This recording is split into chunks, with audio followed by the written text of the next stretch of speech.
जिला हो जाला जाम हम जहवा जाइले। जिला हो जाला जाम हम जहवा जाइले। तो कैसे हैं आप सभी? उम्मीद है कि आप सभी ठीक होंगे। आज के इस वीडियो में हम लेकर आए हैं भोजपुरी में, बहुत दिनों के बाद भोजपुरी में रंगदारी सॉन्ग लेकर आए हैं।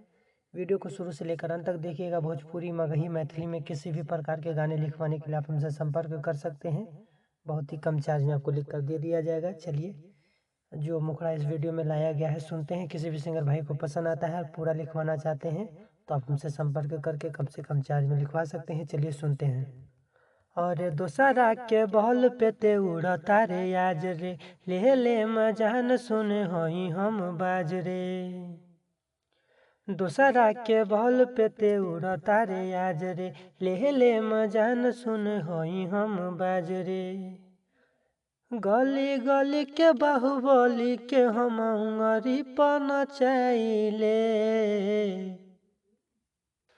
गली गली के बाहुबली के हम उंगरी पन चाइले।